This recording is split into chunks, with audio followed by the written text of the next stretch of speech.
ما قدرتش اتخيل الوضع اللي وصلنا له غير لما نزلت من يومين اجيب طلبات البيت، ودي الصور اللي صورتها بنفسي مش صور من النت. ايه ده، هي قلبت جد ولا ايه؟ هو انا في حاجه معينه المفروض اخزنها وانا مش واخد بالي؟ طب المفروض اخزن حاجات تكفيني لحد امتى؟ قعدت بقى احسب كل الحسابات لكل الاحتمالات عشان اعدي من الازمه دي. ايه نسبه نجاه او علاج واحد زيي او حد من اهلي من مرض بيصيب رؤساء دول ومشاهير ولاعيبه كوره؟ وبعدين بالمنظر اللي انا شفته ده، الوضع لو استمر كده الفلوس مش هيبقى ليها اي لازمه، لان مفيش سلع اساسا، ولازم ما اختلطش باي حد لان طرق العدوى سهله جدا. لو ما مسكتش فلوس فيها الفيروس همسك حاجه في المواصلات فيها الفيروس، حتى لو ما ركبتش مواصلات اكيد يعني همسك موبايلي وانا بره.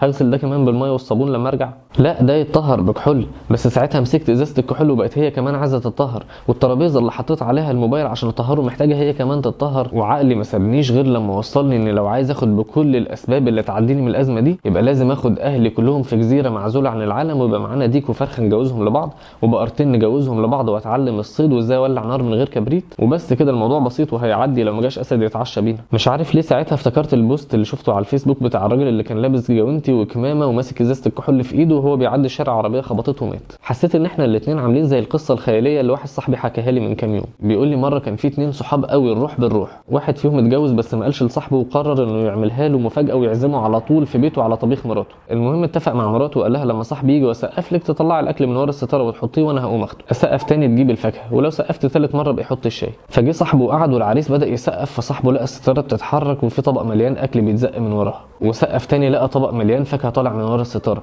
شويه ولقى الشاي طالع بنفس الطريقه. فبص لصاحبه وقال له بقول لك ايه، انت جبت الستاره دي منين؟ صاحبه قال له من عند الراجل الفلاني. فقام قايم سايبه ونازل جري عند الراجل واشترى نفس الستاره وعلقها في بيته وعزم كل اهله. وبمجرد ما اتجمعوا بدا يسقف بس مفيش اي حاجه طلعت، فبدا يسقف تاني وتالت والناس مستغربين مالك يا ابني بتسقف ليه؟ ما انت فاهمنا طيب عشان لو كده نسقف معاك. طبعا ولله المثل الاعلى، بس احنا كل حاجه في حياتنا زي الستاره بالظبط، هي مجرد شكل للسبب، انما الفايده الحقيقيه في ايد ربنا سبحانه وتعالى بس مسبب السبب. ومع ان كل ايات القران بتاكد لي كده، بس انا اللي مش عارف مالي في الازمه نسيت ولا ايه. الايه بتقول واوحينا الى ام موسى ان ارضعيه فاذا خفت عليه فالقيه في اليم ولا تخافي ولا تحزني، والبحر ما يغرقش الرضيع، والنار ما تحرقش سيدنا ابراهيم، والسكين ما تذبحش سيدنا اسماعيل، وسيدنا يوسف يخرج من السجن ملك. ايات كلها بتثبت لي ان ربنا قادر يرزقنا ويحفظنا ويحمينا بالاسباب وبدون الاسباب وبعكس الاسباب. الشغل والفلوس والمرض والابتلاء كلها ستاير للرزق والصحه والسعاده اللي في ايد رب الاسباب. من امتى اصلا واحنا في ايدينا حاجه حتى في ايامنا العاديه اللي ما فيهاش ابتلاءات؟ من ساعه ما وعيت وانا ما شفتش في حياتي حقيقه اوضح من ان الاخذ بكل الاسباب مستحيل الوصول الا برب الاسباب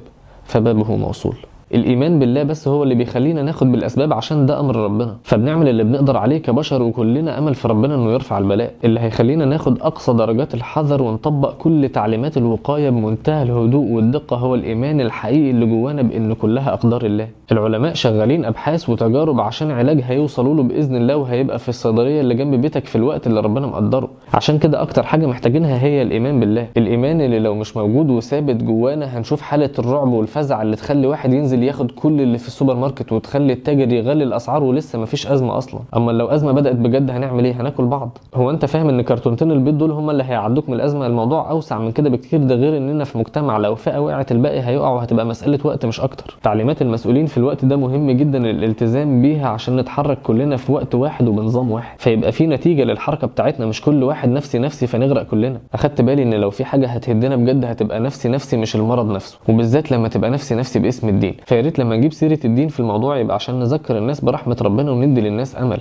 او نلاقي علاج للمرض ونقول اهو بنساعد كمسلمين. انما الجو بتاع اديكوا اتنقبتوا بالعافيه واتوضيتوا بالعافيه مش هو ده خالص، ده كده هنكره الناس في الدين اكتر ما هم كارهينه. بالعقل كده لو حد كاره فكره ومش مقتنع بيها وفي اكتر وقت هو واقع فيه في مشاكل ومش عارف يتصرف، جيت انا وقلت له شفت اديك لبست اهو، شفت لو كنت سمعت كلامي مش انا حذرتك، طبيعي هيقفل مني ومن كلامي ومن الفكره اكتر بكتير. ده بغض النظر ان ممكن تحذيراتك على ارض الواقع ملهاش اي علاقه بازمه دلوقتي اساسا، بس هو اي تبكيت وخلاص. انما الدين يعني ثبات وهدوء في اصعب المواقف. الدين ممكن يخلينا من اول الدول اللي تعدي من الازمه عشان عندنا ثقه في حكمه ربنا واستسلام لامر ربنا، مخلينا قادرين ناخد بالاسباب لحد اخر لحظه. مش احنا الوقت الصعب بنودع حبايبنا، احنا الوقت الوقت الصعب بنموت عشان حبايبنا، ولا احنا اللي بنحدد يوم للدعاء، لان كل ايامنا بتعدي بالدعاء. حتى لو كانت هي دي النهايه بنختار لنفسنا احسن نهايه، والحمد لله انها مش نهايه ولا حاجه. ربنا بس بيذكرنا بضعفنا مهما بلغ علمنا مش اكتر، وبيذكرنا بقدرته عشان لو عملنا غلط فنوعده انه مش هيتكرر، فيرحمنا برحمته اللي وعدنا انها مش هتتاخر. وده بالظبط ترتيب الايات. اسمع كده: الم نخلقكم من ماء مهين. خليك فاكر ان انت ولا حاجه. فجعلناه في قرار مكين الى قدر معلوم فقدرنا. بس ما تخافش، فنعم القادرون. انتوا لما بتقدروا على بعض بتظلموا بعض، فمش هتلاقي حد يقدر عليك ويسامحك وينصفك ويحبك زي ربنا. فقدرنا فنعم القادرون.